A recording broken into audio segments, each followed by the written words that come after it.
All right, so welcome back to another video on this 2005 Arctic Cat 400 automatic video series. I'm saying series because of all the miscellaneous stuff that's wrong with this thing. I know for a fact it's going to turn into a series, but anyway, we're going to figure out why this transmission ain't shifting into gear.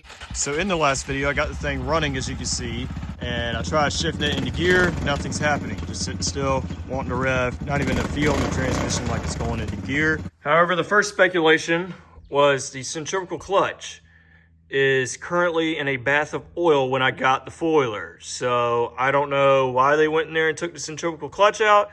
But anyway, we're gonna crack the case and figure out what the heck is going on. Well, it looks pretty straightforward until right here. I'm just gonna cut to it being done.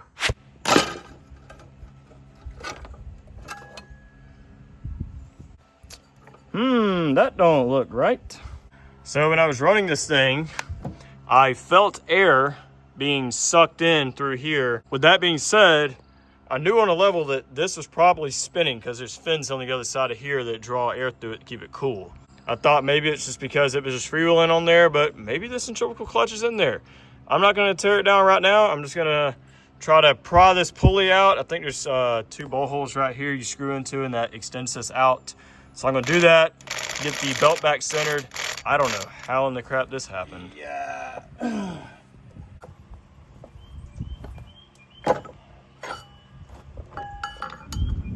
All right, so feel free to roast me in the comments, but this stupid dang iPhone storage bullcrap started to go out right when I got the belt off, but I basically was kept doing the same thing and was pulling it like that right there. Finally pulled it out of there. Looking at the belt, there's a couple cracks, but not in too horrible condition. Good enough to put it back on there properly and see if this thing is gonna move. All right, so the one-way bearing's working. All right, so after doing a little more inspection, a lot of these look out of place. Oh yeah, that right there is gone. And this pulley is stuck all the way into the max setting and it will not come out, so the belt can't go back in there. So we're gonna have to pull this off.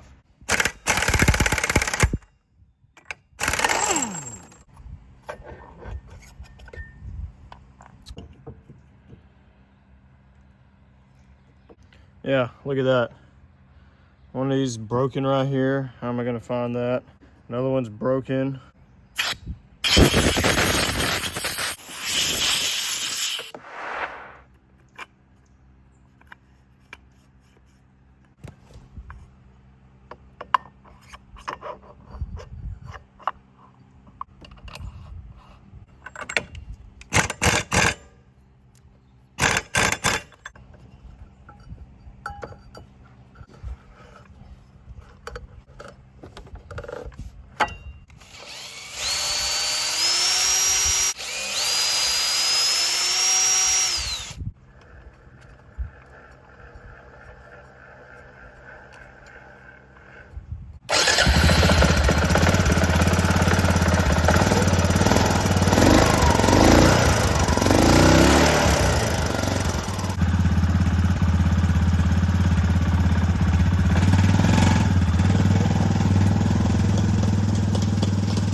It'll be fine.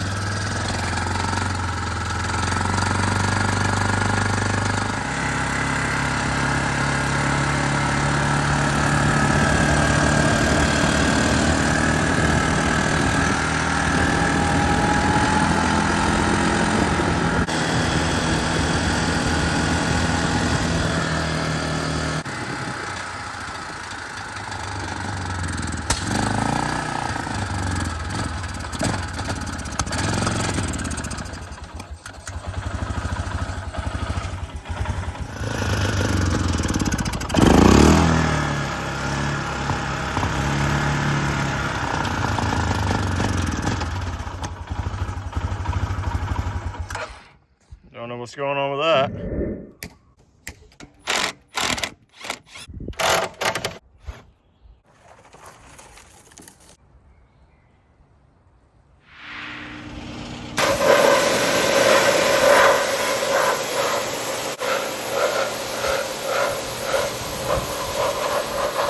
worst wash ever.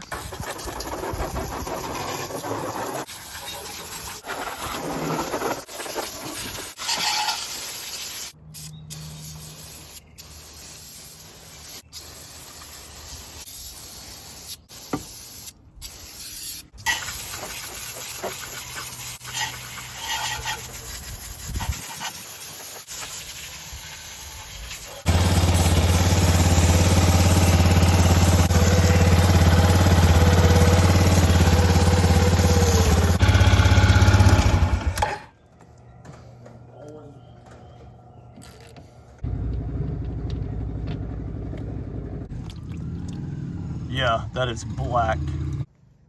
I'm pretty sure, guys, this filter is stopped up. Yeah, look at that. I always like to get my finger and just kind of run around the perimeter and get any loose garbage off. Lube the gasket and screw it up. If it's not going on there easy, something's wrong. I swear, y'all, every time. That right there is a very fine thread. And this right here is more of a coarser thread. Don't know why, because this fits my other one, which is a manual one. It's pretty much the same thing. And this oil filter here is a ultra fine thread. I don't know why in the crap they chose to do that, but that just goes to show the kind of behind the scenes stuff that goes on this channel. It's just bull crap like this. So what I'm going to do temporarily, because I want to ride this thing, I'm just going to put the old filter back on, fill it up with new oil, and then get another filter and just swap the filters out. Stupid, man. All right, so you can just do just a drain plug, but you know, if you take this off, which of course it's not going to come off because it's going to be dang welded on there. Unless you do that, there's another screen on the bottom that this can also collect a bunch of crap. All right, so look closer look, you can see what I mean. Just this right here, I think it's like a piece of plastic or something. Don't know what that's all about. And there's all kind of other crap in there, as well as crap caught on that screen. Yeah, look at all that crap. Just because I know there's gonna be more bull crap, I'm gonna drain the oil cooler. We got barely anything. It'll slowly come out. All right, so just like my other foiler, I'm gonna be putting Shell Rotella 15W40. This is also compatible with wet clutches.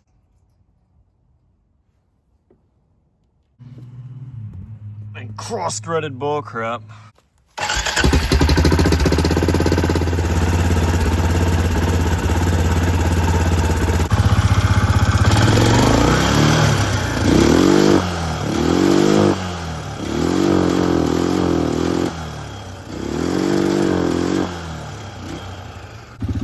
Maybe this carburetor needs to be going through again, but it runs for now. All right, so I've been riding it a little bit, and seems like it's burning some oil. Don't know about that really.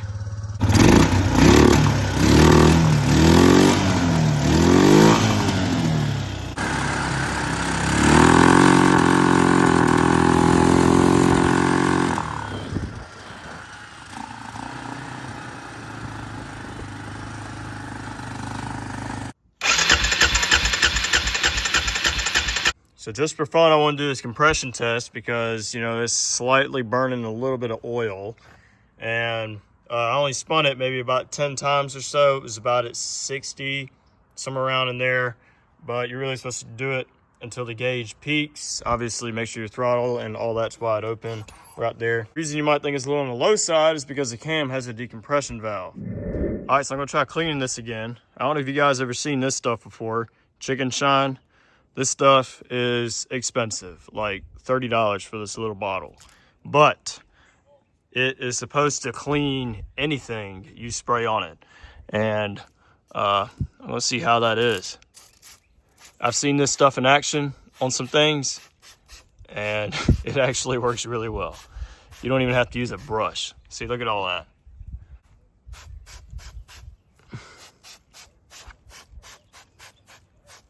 And this was after engine degreaser.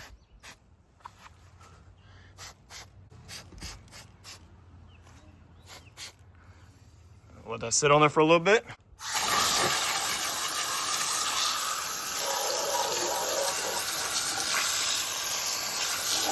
Oh my gosh, that does look a lot better.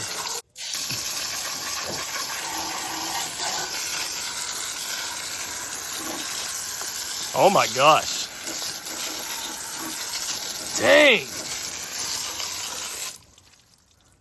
That is freaking awesome. I'm gonna spray a little bit on this wheel. A little more on these oil lines. A little more on this crap right here.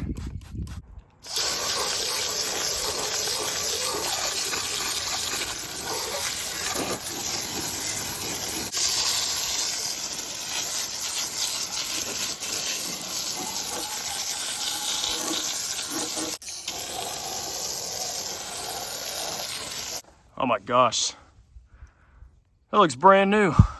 Let's spray a little on these handlebars and stuff now.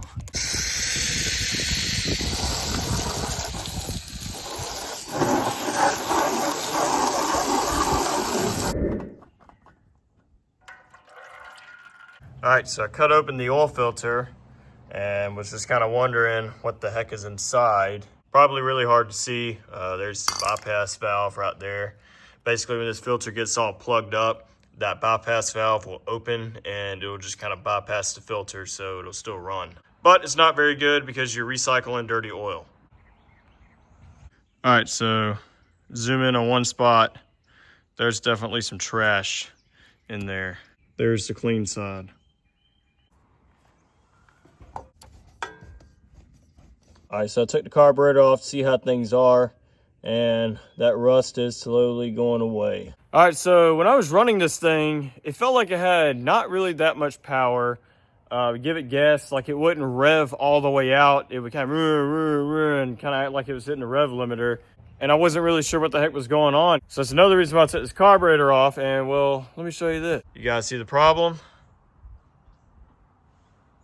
Yeah, the main jet was just hanging down there somewhere. So there wasn't no jet right there, so every time that was opening, it was just dumping so much fuel in there that this engine was running so rich for some reason. And I was wondering why that plug kept looking black. So I don't know if I didn't screw this down in all the way or what, but I'm gonna screw it in again and we're gonna put it all back together.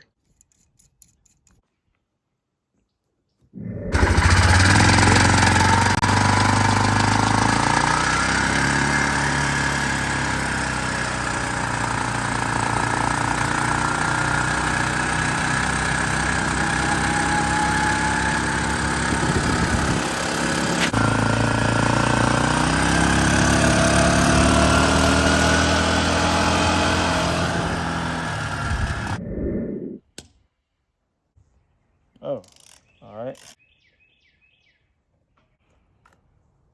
Bone dry. A lot of corrosion in there, but let's pour some DOT 3 and 4 brake fluid in there and see what happens.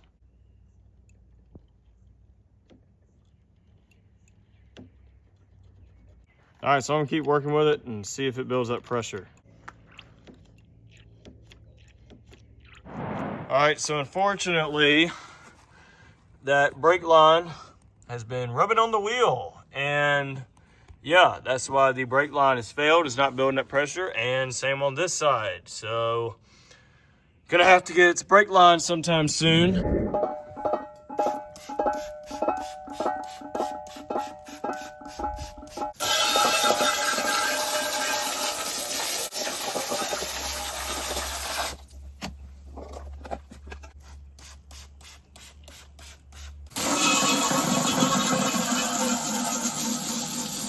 Put a little grease in that bearing in there.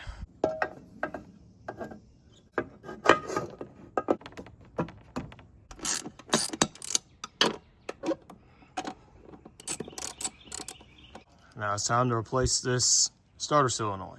So my bad for the crappy camera angle, but that's all I got right now.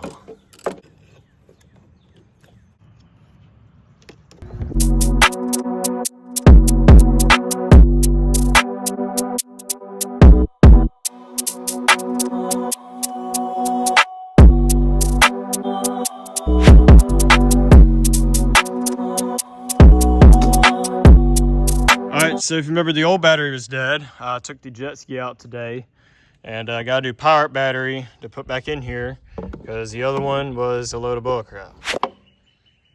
Looks like there's some stink bugs in the airbox.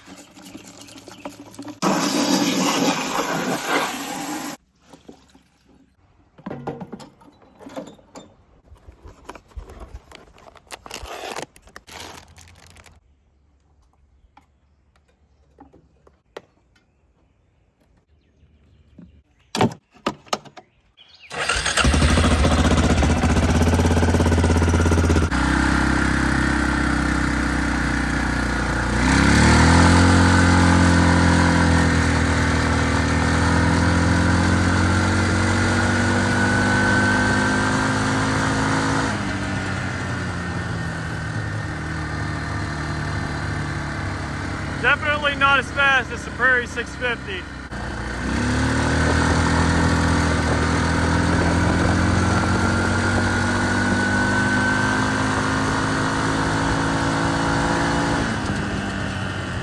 All right, so I've been cruising at about 20 miles an hour for about 2 miles, a little over that. And this thing has pretty much stopped the oil burning. So I'm gonna say this motor's good.